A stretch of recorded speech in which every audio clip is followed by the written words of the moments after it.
Chapter 19। कहते हैं दिल और किस्मत की कभी नहीं बनती, क्योंकि जो दिल में होते हैं वो किस्मत में नहीं। एक और किस्सा सुनाती हूँ मैं तुम्हें धनेश। एक बार हम किसी फंक्शन में गए हुए थे। बच्चों की शादी के बाद की बात है। वहाँ क्या हुआ कि उस फंक्शन में जिस लड़के से मैं शादी से पहले प्यार करती थी, जो मुझे बहुत चाहता था, उसका दोस्त मिल गया। उसे मैंने पहचान लिया और मन ही मन मैं बहुत खुश हुई। शादी के बाद तो मैंने अपने प्यार की कुर्बानी दे दी थी, यह सोचकर कि शादी के बाद अपने पहले प्यार को भुला देना चाहिए और अपने हस्बैंड के साथ विश्वास और ईमानदारी का रिश्ता निभाना चाहिए। सच में धनेश, शादी के बाद मैंने अपने चाहने वाले लड़के को कभी रिस्पॉन्स नहीं दिया, लेकिन आज उसके दोस्त को देखकर मैं बहुत खुश हो रही थी। मैंने जाकर उसे हेलो कहा और वह भी मुझे पहचान गया। मैंने फिर अपने दोस्त का, जिसे मैं प्यार करती थी, उसका हालचाल पूछा। वह उदास होकर बोला कि अफसोस है कि वह अब इस दुनिया में नहीं है।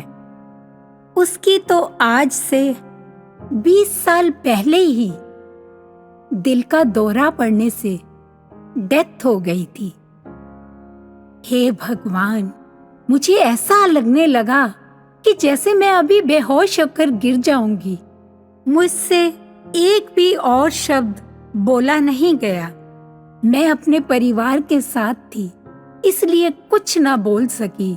मैं बस अपने आंसुओं का घूंट पीकर रह गई। मेरी लकीरें भी कभी कभी मुझसे चीख कर कहती हैं, तू नहीं, मैं गलत हूँ। फिर मैं मन ही मन बहुत दिनों तक उदास रही धनेश। किसे क्या बताती, अगर एक पति को सब हक है तो वो सब हक एक पत्नी को क्यों नहीं। बस सारा दिन अपने आप को व्यस्त रखती।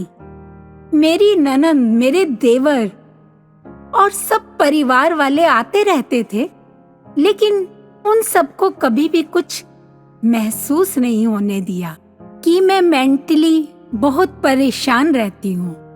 बस अपने हालातों के साथ समझौता करके अपने परिवार और रिश्तेदारों में व्यस्त रहने लगी। मैं भूली तो कुछ भी नहीं थी। मैं अपने पति के साथ वैसे ही रहती जैसे एक अच्छी पत्नी को रहना चाहिए। मुझे ना जाने क्यों अब अपने पति पर विश्वास होने लगा कि वो मेरे साथ अब ऐसा कुछ भी नहीं करेंगे जिससे मुझे हर्ट हो।